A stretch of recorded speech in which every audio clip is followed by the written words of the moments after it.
Hi everyone, welcome to study word classes. तो friends, आज हम लोग चैप्टर नंबर 2 कवर करने वाले हैं। क्लास 7th की जो है आपकी हिस्ट्री चल रही है, ये आप लोग ध्यान रखिएगा। 6 की हम लोगों ने कंप्लीट कर ली है, तो अगर आपने वो वीडियो नहीं देखी तो वो भी जाके देखिएगा। उसमें पूरे जो चैप्टर थे आपके, ठीक है, उसमें 10 चैप्टर थे। 10 चैप्टर मैंने डिस्कस किए हुए हैं आप लोगों के साथ, पूरी प्रॉपर तरीके से थ्योरी कवर की है, तो वो वीडियो भी आप लोग जरूर देखिएगा। बाकी हम लोग 7th की एनसीईआरटी जो है आपकी हिस्ट्री, वो हम लोग शुरू कर चुके हैं। इसमें का जो चैप्टर है आपका चैप्टर नंबर 2 है। ये जो क्लास आपको मिलती है ये डेली 5 बजे मिलती है, तो इसको डेली ज्वाइन करिएगा। और साथ ही में जो आपको 3 बजे क्लास मिलती है वो पेपर 1 एंड पेपर 2 दोनों के लिए होती है। उसमें जो हम लोग सीडीपी इस टाइम कवर कर रहे हैं। बाकी आपको जो 2 बजे मिलती है वो बीपीएससी की क्लासेस होती है, उसमें जीके जीएस हम लोग कवर कर रहे हैं, थ्योरी अच्छे से देख रहे हैं। उसमें हम लोग एससीईआरटी की थ्योरी कंप्लीट कर रहे हैं, उसमें चैप्टर जो है आपके 5 हो चुके हैं, तो वो भी क्लास ज्वाइन करिएगा। जितने भी कैंडिडेट बीपीएससी की तैयारी कर रहे हैं तो वो जो है 2 बजे वाली क्लास देख सकते हैं, और साथ ही में 5 बजे वाली भी क्लास ये देख सकते हैं, क्योंकि जो बीपीएससी में क्वेश्चन आते हैं वो आपके बीपीएस वो एनसीईआरटी प्लस एससीईआरटी दोनों से पूछे जाते हैं। तो 5 बजे की जो क्लास होती है इसमें हम लोग एनसीईआरटी कवर कर रहे हैं, और 2 बजे वाली क्लास में एससीईआरटी कवर कर रहे हैं। तो स्टार्ट करते हैं चैप्टर नंबर जो आपका 2 है। इसका नाम है राजा और उनके राज्य। इस बारे में हम लोग देखेंगे। इस चैप्टर में राजा और उनके राज्य के बारे में दिया गया है। तो स्टार्ट करते हैं। 7वीं शताब्दी के बाद कई राजवंशों का उदय हुआ। मानचित्र 1 में उपमहाद्वीप के विभिन्न हिस्सों में 7वीं से 12वीं शताब्दी के बीच शासन करने वाले प्रमुख राजवंशों को दिखलाया गया है। तो इस बारे में दिया गया है, यानी 7वीं जो शताब्दी है उससे लेकर के 12वीं शताब्दी के बीच शासन करने वाले जो प्रमुख राजवंश थे उनके बारे में इसमें बात कही गई है। तो हम लोग देख लेते हैं। इसमें जो है टॉपिक नए राजवंशों का उदय, यानी जो नए राजवंश का उदय कैसे हुआ इस बारे में हम लोग देखते हैं। 7वीं सदी आते आते उपमहाद्वीप के विभिन्न भागों में बड़े भूस्वामी और योद्धा सरदार अस्तित्व में आ चुके थे। राजा लोग प्रायः उन्हें अपने जो थे अपने महत्तम या सामंत के रूप में मान्यता देते थे। उनसे उम्मीद की जाती थी कि वे राजा या स्वामी के उपहार लाएं और उनके दरबार में हाजिरी लगाएं और उन्हें सैन्य सहायता प्रदान करें। यानी इन लोगों से ये उम्मीद की जाती थी कि जो राजा का दरबार होता था उसमें वो हाजिरी लगाएं, बाकी उन लोगों के लिए उपहार भी लेके आएं और साथ ही में उनकी सहायता भी करें। अधिक सत्ता और संपदा हासिल करने पर सामंत अपने आप को महासामंत, महामंडलेश्वर इत्यादि घोषित करते थे। कभी कभी वे अपने स्वामी के आधिपत्य से स्वतंत्र हो जाने का दावा भी करते थे। आगे चलते हैं। इस तरह एक उदाहरण है दक्कन में राष्ट्रकूटों का, जो दक्कन था उसमें राष्ट्रकूटों का था। शुरुआत में वे कर्नाटक के चालुक्य राज्यों के अधीनस्थ थे। 8वीं सदी के मध्य में एक राष्ट्रकूट प्रधान दंती दुर्ग ने अपने चालुक्य स्वामी की अधीनता से इनकार कर दिया, उसे हराया और हिरण्यगर्भ नामक एक अनुष्ठान किया। यानी जब इनको हरा दिया तो उसके बाद से उन्होंने हिरण्यगर्भ नामक एक अनुष्ठान भी किया। जब यह अनुष्ठान ब्राह्मणों की सहायता से संपन्न किया जाता था तो यह माना जाता था कि इसमें याजक जन्मान क्षत्रिय न होते हुए भी क्षत्रिय के रूप में दोबारा क्षत्रियत्व प्राप्त कर लेगा। आगे चलते हैं। कुछ उदाहरणों में उद्यमी परिवारों के पुरुषों ने अपनी राजशाही कायम रखने के लिए सैन्य कौशल का इस्तेमाल किया। मिसाल के तौर पर कंदप, मयूर शर्मण और गुर्जर प्रतिहार हरिचंद्र ब्राह्मण थे, जिन्होंने अपने परंपरागत पैसों को छोड़ करके शास्त्र को अपना लिया। यानी जो इनका परंपरागत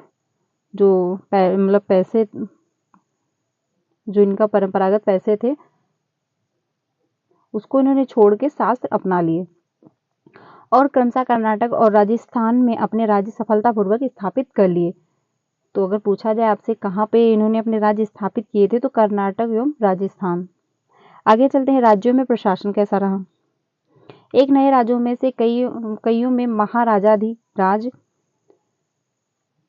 त्रिभुवन चक्रवर्ती और इसी तरह से अन्य भारी भरकम उपाधियां धारण की, लेकिन इस तरह के दावों के बावजूद वे अपने सामंतों और साथ ही साथ किसान, व्यापारी तथा ब्राह्मणों के संगठनों में के साथ अपनी सत्ता की साझेदारी करते थे। ये जो महाराजाधिराज त्रिभुवन चक्रवर्ती थे, ये व्यापारी और ब्राह्मणों के साथ अपनी सत्ता जो थी वो भी साझा किया करते थे। इन सभी राज्यों में उत्पादकों अर्थात किसानों, पशुपालकों, कारीगरों से संसाधन इकट्ठा किए जाते थे। इसको अक्सर अपने उत्पादकों का एक हिस्सा त्यागने के लिए मान्य या बाध्य किया जाता था। कभी कभी इस हिस्से को लगान मानकर वसूला जाता था, क्योंकि प्राप्त करने वाला भूस्वामी होने का दावा करता था। यानी जो लगान होती थी उसको वसूल लिया जाता था, क्योंकि जो प्राप्त करने वाले होते थे यानी जो कर लेने जाते थे वो भूस्वामी होने का दावा भी करते थे, कि मतलब कहते थे हम भूस्वामी हैं। राजस्व व्यापारियों से भी लिया जाता था, यानी जो राजस्व कर था वो व्यापारियों से भी लिया जाता था। आगे चलते हैं। 400 कर क्या होते हैं इसके बारे में हम लोग देख लेते हैं। तमिलनाडु में शासक करने वाले चोल वंश के अभिलेखों में विभिन्न किस्म के करों के लिए 400 से ज्यादा सूचक शब्द मिलते हैं। सबसे अधिक उल्लेखित कर है वेट्टी, जो नगद के बजाय जबरन श्रम के रूप में लिया जाता है। जो वेट्टी नाम का कर होता है वो जो था नगद के बजाय जबरन, जैसे अगर कोई नहीं देना चाहता तब भी आपको देना पड़ेगा, यानी जबरन श्रम। और कदमाई यानी कि भूस्वामी थे, मकान पर छज्जन डालने पर लगने वाला कर, खजूर या ताड़ के पेड़ पर चढ़ने के लिए सीढ़ी के इस्तेमाल पर लगने वाला कर, पारिवारिक संपत्ति का उत्तराधिकारी हासिल करने के लिए लगने वाले कर इत्यादि भी उल्लेख में मिलता है। तो यानी इस तरीके के कर वसूले जाते थे। आगे चलते हैं। आगे है, ये संसाधन राजा की व्यवस्था की वित्तीय आधार बनते थे, साथ ही मंदिरों और दुर्गों के निर्माण में भी इस्तेमाल होते थे। संसाधन उन युद्धों को लड़ने में भी इस्तेमाल होते थे जिनसे जो था लूट की शक्ल में धन मिलने की तथा जमीन और व्यापारिक मार्गों के प्रयोग की संभावनाएं बनती थी। राजस्व वसूली के लिए पदाधिकारियों की नियुक्ति सामान्यतः प्रभावशाली परिवारों के बीच से ही की जाती थी और प्रायः वंशानुगत होती थी। यानी वंशानुगत, जैसे कि जो अगर राजा हुआ, राजा का जो पुत्र हुआ वो राजा बनेगा, फिर उसका जो पुत्र होगा, ऐसे वंशानुगत ये चलता रहता था। सेना में भी ऐसा होता था, कई बार राजा के निकट संबंधी ही इन ओहदों पर होते थे। आगे चलते हैं। प्रस्तियां और भूमि अनुदान, इसके बारे में हम लोग देख लेते हैं। प्रस्तियों में ऐसे ब्यौरे होते हैं जो शब्दशः सत्य नहीं हो सकते, लेकिन ये प्रस्तियां हमें बताती हैं कि शासक खुद को कैसा दर्शाना चाहते थे। मिसाल के लिए सूरवीर, विजय योद्धा के रूप में है। ये विद्वान ब्राह्मणों द्वारा रची गई थी, जो अक्सर प्रशासन में मदद करती है। जो विजय योद्धा है के रूप में है, ये विद्वान ब्राह्मणों के द्वारा रची गई थी। ठीक है, तो ये प्रशासन में काफी मदद करती है। अब हम लोग देख लेते हैं नागभट्ट की उपलब्धियां। नागभट्ट की कई शासकों ने प्रस्तियों में अपनी उपलब्धियों का बखान किया है। पिछले साल जो गुप्त शासक समुद्रगुप्त की प्रस्तियों के बारे में पढ़ा था। संस्कृत में लिखी गई ग्वालियर में पाई गई एक प्रस्ति में प्रतिहार नरेश नागभट्ट के कर्मों का वर्णन इस प्रकार किया गया है। तो ये यहाँ पे दिया गया है, इनके जो अभिलेख थे, जो प्रस्तियां मिली उसमें क्या वर्णन किया गया ये भी हम लोग देख लेते हैं। आंध्र, सैंधव, विदर्भ और कलिंग के राजा उनके आगे तभी धराशायी हो गए जब वे राजकुमार थे। उन्होंने कन्नौज के शासक चक्र युद्ध को विजित किया। उन्होंने वग, अनगरत, मालवा, किरात, तुर्कुस यानी तुर्क, मत्स्य राजाओं को पराजित भी किया। तो यानी इतने राजाओं को इन्होंने पराजित भी किया। ये आप लोग ध्यान रखिएगा, क्योंकि कभी कभी पूछ ले सकता है कि आपसे कि जो थे नरेश प्रतिहार, जो नागभट्ट के जो थे, समुद्रगुप्त जो थे, उन्होंने किन किन जगहों को पराजित किया, तो ये आप लोग यहाँ से ध्यान रखिएगा। आगे चलते हैं। राजा लोग प्राय ब्राह्मणों को भूमि अनुदान से पुरस्कृत करते थे। यानी जो राजा लोग थे वो जो ब्राह्मण होते थे तो उनको भूमि दान में दे देते थे। ये ताम्र पत्रों पर अभिलिखित होते हैं जो भूमि पाने वाले को दी जाती थी। यानी जिसको भूमि दान में देते थे उनको जो ताम्र के पत्ते होते थे उस पे लिखते थे कि मैंने ये भूमि इनको दे दी। ऐसे ताम्र के पत्ते होते हैं, ये आप लोग ध्यान रखिएगा। यहाँ पे छोटे छोटे छोटे ये जो लिखा हुआ है इसी को कहते हैं पांडुलिपि। आगे चलते हैं। भूमि के साथ क्या क्या दिया जाता था, तो ये भी दिया गया है कि भूमि के साथ साथ दिया क्या जाता था, ये भी हम लोग देख लेते हैं एक बार। देखिए, पढ़ना थ्योरी में सब कुछ पड़ेगा, हो कहाँ से क्वेश्चन बन रहा है कोई आइडिया नहीं है, क्योंकि सोशल साइंस सिलेबस बहुत ज़्यादा होता है, थ्योरी ही पढ़ के आप क्लियर कर सकते हो, तो कहाँ से क्वेश्चन बन जाएगा ये आप कोई भी आइडिया नहीं लगा सकते। मान लीजिए अगर यहाँ से क्वेश्चन बन गया तो आप ये तो नहीं कहना चाहोगे कि यहाँ से क्वेश्चन क्यों बना दिया, ठीक है, तो क्वेश्चन बन सकता है और चैलेंज अगर आप करोगे भी, क्योंकि एनसीईआरटी से पूछा गया और सीटेड एनसीईआरटी को ही फॉलो करता है, तो आप चैलेंज भी नहीं कर पाओगे। आगे चलते हैं। यह चोलों द्वारा दिए गए एक भूमि अनुदान के तमिल भाग का अंश है। हमने मिट्टी के मेड़ बनाकर साथ ही कांटेदार झाड़ियां लगाकर भूमि की सीमाओं को चिन्हित किया।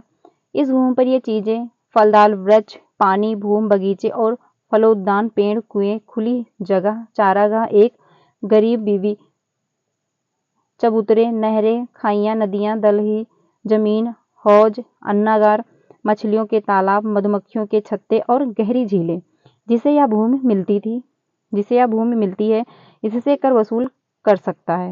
यानी जिन लोगों को भी ये जगह जो मैंने अभी पढ़ी इन लोगों को मिलती थी तो उससे वो कर वसूल कर लेता था। वह न्यायाधिकारियों द्वारा जुर्माने के तौर पर लगाए गए कर वसूल सकता था। पान के पत्ते पर लगने वाला कर, बुने हुए कपड़ों पर लगने वाला कर, साथ ही साथ वाहनों पर लगने वाला कर वसूल सकता था। वह पक्की ईंटों के बने ऊपर माले पर बड़े कमरे बनवा सकता था, बड़े और छोटे कुएं खुदवा सकता था, पेड़ और कांटेदार झाड़ियां लगवा सकता था, जरूरी हो तो सिंचाई के लिए नहर बनवा सकता था। उसे यह सुनिश्चित करना चाहिए कि पानी बर्बाद ना होते, मतलब तटबंधों का निर्माण हो। तो ये था, इतने कर वसूल सकते थे, यानी अगर कपड़े आप बुन रहे हैं तो उस पर भी कर लगता था। अगर आप घर बनवा रहे हैं या मिट्टी के या फिर पक्की ईंटों के तो उस पर भी कर लगता था। आगे चलते हैं। 12वीं शताब्दी में एक वृहंत संस्कार का मतलब संस्कृत काव्य भी रचा गया। अगर आपसे पूछ लिया जाए 12वीं शताब्दी में कौन सा काव्य रचा गया तो वृहद संस्कृत जो काव्य ये रचा गया, जिसमें कश्मीर पर शासक करने वाले राजाओं का इतिहास दर्ज है। अगर इसमें पूछा जाए किसके बारे में दिया गया तो कश्मीर पे जो राजा मतलब शासक करते थे उनके बारे में इसमें बताया गया है। इसे कल्हड़ नामक एक रचनाकार द्वारा रचा गया था। कल्हड़ ने अपना वृतांत लिखने के लिए शिलालेखों, दस्तावेजों, प्रत्यक्षदर्शियों के वर्णनों और पहले के इतिहासकारों समेत अनेक तरह के स्रोतों का इस्तेमाल किया। प्रस्तियों के अभिलेख में विभिन्न वह अक्सर शासकों और उनकी नीतियों के बारे में आलोचनात्मक रुख दिखलाता है। इसीलिए 12वीं सदी के लिए यह एक असाधारण ग्रंथ था। आगे चलते हैं। धन के लिए युद्ध, यानी पुराने टाइम में भी जो था युद्ध होता था तो किसी न किसी रीजन से होता है। कोई धन के लिए युद्ध करेगा तो कोई प्रॉपर्टी के लिए युद्ध करेगा, कुछ ना कुछ मतलब रीजन होता था तभी युद्ध होते थे। आपने यह गौर किया होगा कि इसमें प्रत्येक शासक राजवंश का आधार कोई मतलब क्षेत्र विशेष था, वे दूसरे क्षेत्र पर भी नियंत्रण करने का प्रयास करते थे। एक विशेष रूप से वंशनीय क्षेत्र था गंगा घाटी में कन्नौज नगर। इसके बारे में हम लोग देख लेते हैं। गुर्जर प्रतिहार राष्ट्रकूट और पाल वंश के शासक सदियों तक कन्नौज के ऊपर नियंत्रण को लेकर आपस में लड़ते रहे।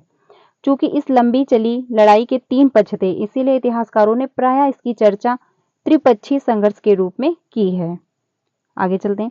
शासकों ने अगर पूछ लिया जाए आपसे त्रिपक्षीय जो संघर्ष है उसमें किसके बारे में चर्चाएं की गई हैं, तो उसके अंदर उसमें कौन कौन से राजा थे शामिल, तो जो थे आपके गुर्जर प्रतिहार राष्ट्रकूट और पाल वंश के शासक थे जो कन्नौज पे नियंत्रण किए हुए थे। शासकों ने बड़े मंदिरों का निर्माण करवाया भी अपनी सत्ता और संसाधनों का प्रदर्शन करने का प्रयास किया। इसीलिए जब वे एक दूसरे के राजाओं पर आक्रमण करते तो मंदिरों को भी अपना निशाना बनाते, जो कभी कभी बहुत अधिक संपन्न होते थे। यानी जो मंदिर काफी भव्य होते थे क्योंकि उसमें काफी ज्यादा सोना चांदी पैसे होते थे, तो उससे जब ये लोग युद्ध करते थे तो उसी को निशाना बनाते थे क्योंकि वहां से इनको काफी ज्यादा जो था सामान मिल जाता था, धन मिल जाता था। आगे चलते हैं। अफगानिस्तान के गजनी का एक महमूद ऐसा ही शासक था। उसने धार्मिक पूर्वाग्रह से प्रेरित हो उपमहाद्वीप पर 17 बार हमला किया, यानी उन्होंने जो थे उपमहाद्वीप पर 17 बार आक्रमण किया 1000 से 1025 ईस्वी तक। संपन्न मंदिर जिसमें गुजरात का सोमनाथ मंदिर भी शामिल है। महमूद जो धन उठा ले गया उसका बहुत बड़ा हिस्सा गजनी में एक वैभवशाली राजधानी के निर्माण में खर्च हुआ। युद्ध करने वाले दूसरे राजाओं में चहमान भी थे जो बाद में चौहान के रूप में जाने गए। वे दिल्ली और अजमेर के आसपास के क्षेत्र पर शासन करते थे। उन्होंने पश्चिम और पूर्वी की ओर से अपने नियंत्रण क्षेत्र का विस्तार करना चाहा, जहां उन्हें गुजरात के चालुक्यों और पश्चिमी उत्तर प्रदेश के गढ़वालों से टक्कर लेनी पड़ी। आगे चलते हैं। ये याद रखना है कि इन्होंने 17 बार भारत पे आक्रमण किया था। चहमान शासक पृथ्वीराज तृतीय, जिसने सुल्तान महमूद गौरी नामक अफगान शासक को 1191 में हराया, लेकिन दूसरे ही साल 1192 में उसके हाथों हार गया। यानी 1191 में तो उनको हरा दिया, बट 1192 में उन्हीं के हाथों से वो हार गए। चोल राज्य नजदीक से एक नजर, जो चोल राज्य है उनके बारे में हम लोग देख लेते हैं। उरेयूर से तंजावुर तक, यहाँ तक हम लोग देख लेते हैं। चोल वंश सत्ता में कैसे आया? कावेरी डेल्टा से मुडिरियान नाम से प्रसिद्ध एक छोटे से मुखिया परिवार की सत्ता थी। वे कांचीपुरम के पल्लव राजाओं के जो थे महतर थे। उरेयूर के चोलवंशी प्राचीन मुखिया परिवार के विजयालय ने 9वीं सदी के मध्य में मुंडरियों को हराकर इस डेल्टा पर कब्जा जमाया। उसने वहां तंजावुर शासक और निशुंभ सुदीनी देवी का मंदिर बनवाया।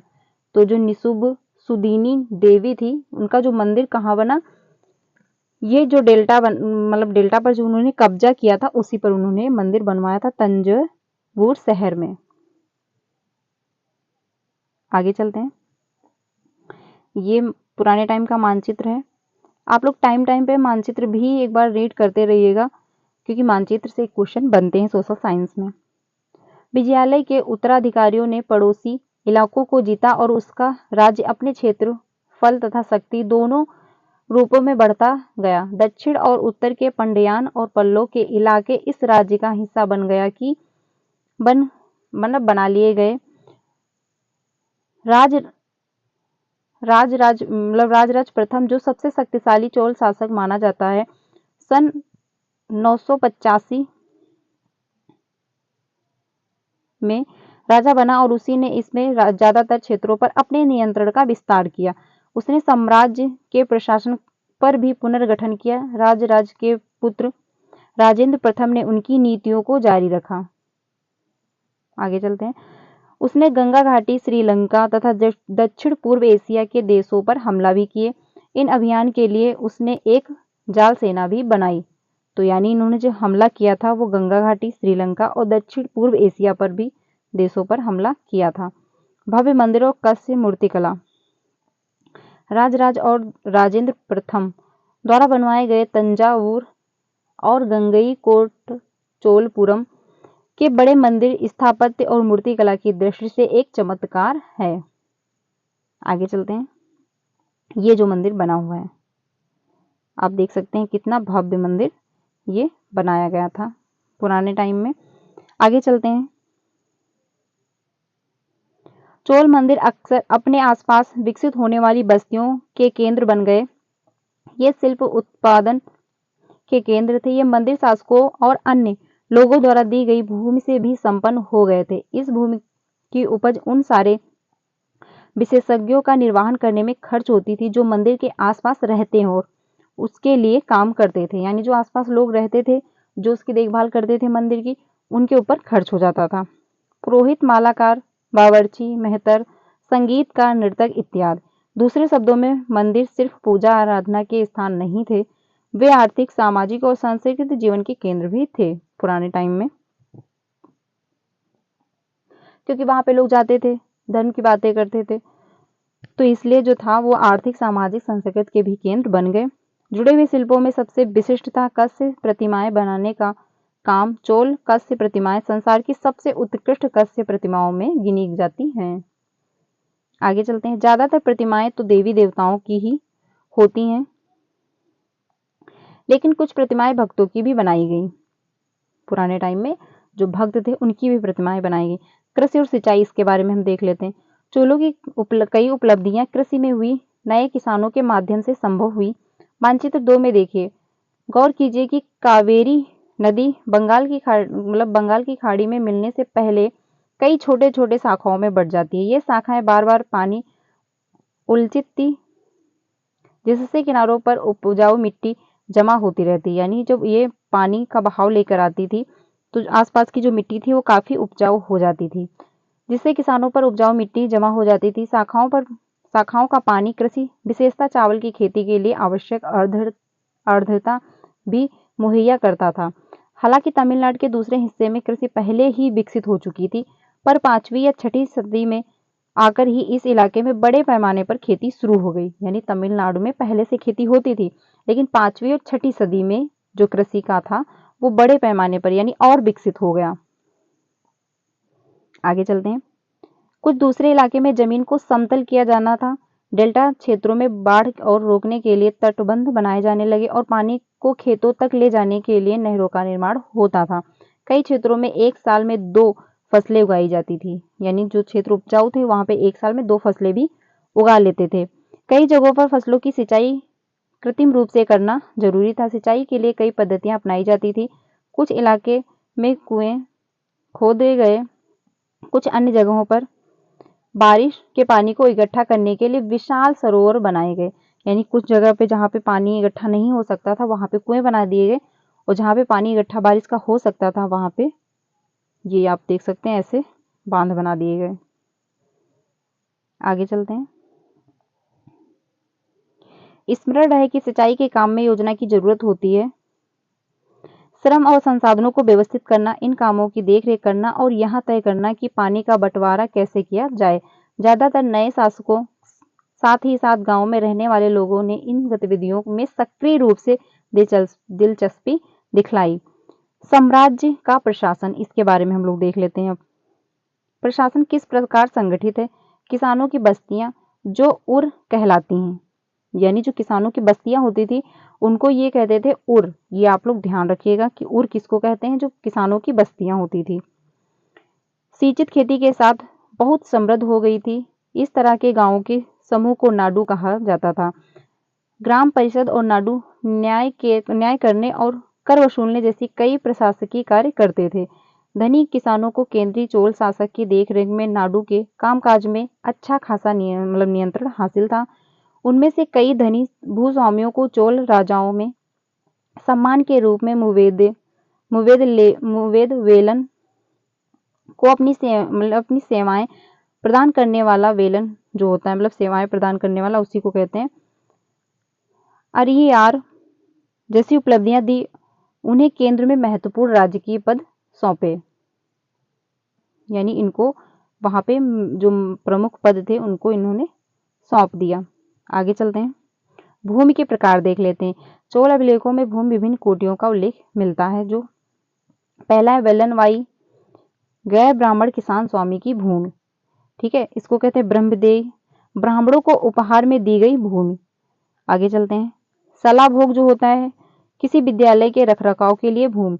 ये आप लोग ध्यान रखिएगा, यहाँ से क्वेश्चन बन जाता है, तो ये आप लोग जरूर एक बार चेक करिएगा और ध्यान से पढ़िएगा, नोट डाउन कर लीजिएगा। देखिए, थ्योरी पढ़ने का एक मेन पर्पस ये रहता है कि आप थ्योरी यहाँ से कंप्लीट कर लेते हो, आपको समझ में आ जाता है कि कौन मतलब किस टॉपिक में, मतलब इस थ्योरी में किस टॉपिक के बारे में बात कही गई है।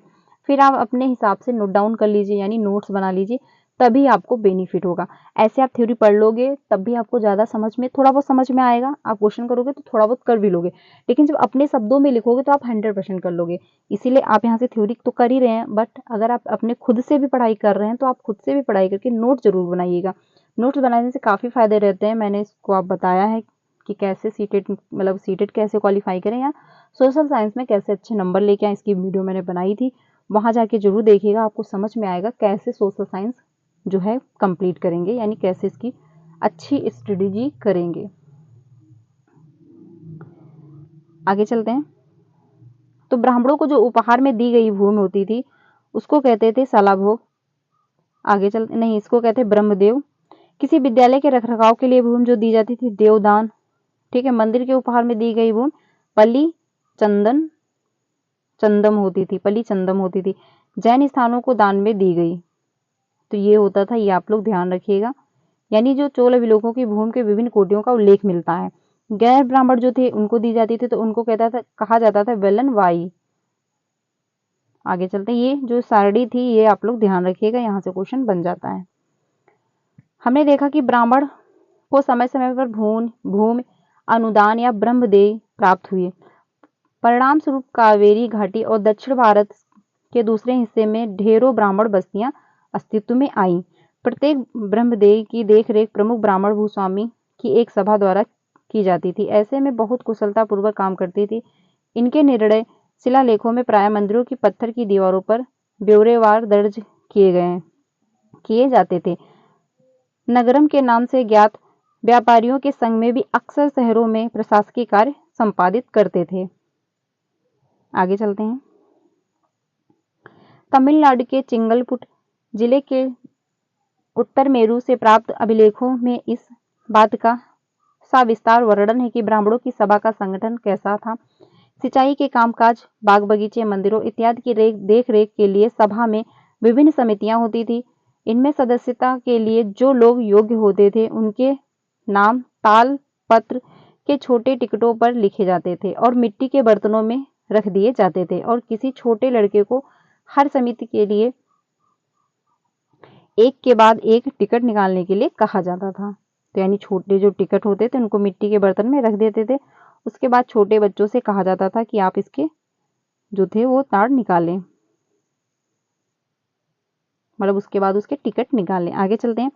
अभिलेख और लिखित सामग्री। देखिए यहाँ से क्वेश्चन नहीं बनेगा, लेकिन इतना जो है ये आपके लिए इंपॉर्टेंट है, तो इतना हम लोग देख लेते हैं। जहां से भू स्वामित्व वसूला जाता था, ठीक है, उसके पास अपना घर होना चाहिए, उनकी उम्र 35 से 70 वर्ष के बीच होनी चाहिए, उन्हें वेदों का ज्ञान होना चाहिए, जिसके बारे में अभिलेख लिखे जाते थे। बाकी यहाँ से क्वेश्चन नहीं बनेगा, ठीक है। और बाकी यहाँ से जो क्वेश्चन शुरू हो जाते हैं, तो ये आज की क्लास में इतना ही रखते हैं, क्योंकि यहाँ से क्वेश्चन बनेगा नहीं। जो इंपॉर्टेंट था वो मैंने आपको बता दिया। उत्तर मेरु अभिलेख के अनुसार सभा की सदस्यता, यानी जो व्यक्ति होंगे इस योग्य उनके बारे में इसमें दिया गया था। तो जहां वो मतलब राज्य वसूल कर सकता था, उसका अपना एक घर होना चाहिए, उम्र जो थी 35 से 70 वर्ष के बीच होनी चाहिए, और उन्हें वेदों का ज्ञान भी होना चाहिए, तभी वो अभिलेखों के अनुसार जो सभा के सदस्य बन सकते थे। तो ये पॉइंट आप लोग ध्यान रखिएगा। बाकी नीचे से यहाँ से क्वेश्चन नहीं बन पाएगा।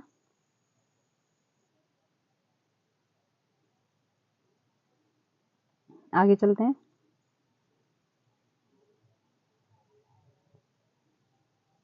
तो आज के लिए बस इतना ही रखते हैं, क्योंकि पूरी थ्योरी कंप्लीट हो चुकी है। वहां से क्वेश्चन नहीं बनेगा। जो इंपॉर्टेंट था उस पैराग्राफ में वो मैंने आपको बता दिया है।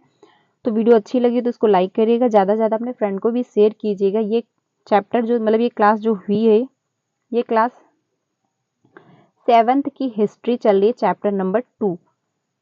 क्लास 6 की पूरी कंप्लीट हो चुकी है। उसमें 10 चैप्टर थे, 10 चैप्टर मैंने अच्छे से कंप्लीट किए हैं प्रॉपर तरीके से। तो उसकी भी वीडियो आप लोग जरूर देखिएगा, मैंने प्लेलिस्ट बना दी है, आपको वहां से वीडियो मिल जाएंगी। बाकी क्लास 7th की ये चल रही है, इसमें 2 चैप्टर हो चुके हैं। कल हम लोग जो चैप्टर है नेक्स्ट चैप्टर डिस्कस करेंगे। तो कल की वीडियो को भी ज्वाइन करिएगा। बाकी ये वीडियो ज़्यादा से ज़्यादा अपने फ्रेंड को शेयर कीजिएगा, जो भी मतलब सीटेट की तैयारी कर रहे हैं और उनका सीटेट क्लियर नहीं हो पाया है, ठीक है, तो उनको भी जरूर शेयर कीजिएगा। बाकी हम लोग जो आपका गद्य और पद्य होता है वो भी मैंने आपको बताया था कि कैसे सॉल्व करना है, क्योंकि पैराग्राफ भी आप सॉल्व करते रहिए। वो पेपर 1 एंड पेपर 2 दोनों को मिला करके अगर देख लिया जाए तो 60 नंबर का आता है, ठीक है। और 60 नंबर अगर आपको ये मिल जाएंगे तो आपके दोनों पेपर अच्छे से क्लियर हो जाएंगे। 30 नंबर का पेपर 1 में आता है और 30 नंबर का पेपर 2 में होता है, तो दोनों मिला करके अगर देखा जाए तो 60 नंबर का हो जाता है। तो पैराग्राफ कैसे सॉल्व करेंगे इसकी भी एक वीडियो में बना दूंगी। एक मैंने पिछली बार बनाई थी, वो काफ़ी पुरानी हो चुकी है। मैं फिर से एक वीडियो बनाऊंगी, तो उसको जरूर ज्वाइन करिएगा। वहां से आपके 30 में 30 नंबर आ जाएंगे, यानी पे जो आप लैंग्वेज लेंगे हिंदी या वो संस्कृत या इंग्लिश, वहां से आपके 15 नंबर पक्के हो जाएंगे। और साथ ही में हिंदी पैथोलॉजी में भी 15 नंबर की आती है, पैराग्राफ वगैरह होते हैं। तो ये जो 15-15 मिला के आपके 30 नंबर पक्के हो जाएंगे। कैसे आपको सॉल्व करना है वो मैं आपको उस वीडियो में बताऊंगी। तो वो वीडियो मैं बना के आपके अपने इसी चैनल पे डाल दूंगी, तो आप लोग देख लीजिएगा। अगर चैनल पे पहली बार आए तो वीडियो को लाइक करके चैनल को सब्सक्राइब कर लीजिएगा। आपको ऐसी क्लासेस भी मिलती रहे, बाकी टीचिंग से रिलेटेड आपको सारी अपडेट यहाँ से दी जाती है, तो आप मेरे साथ भी जुड़ सकते हैं। मिलते हैं नेक्स्ट क्लास में, तब तक के लिए ध्यान रखिएगा। Thank you.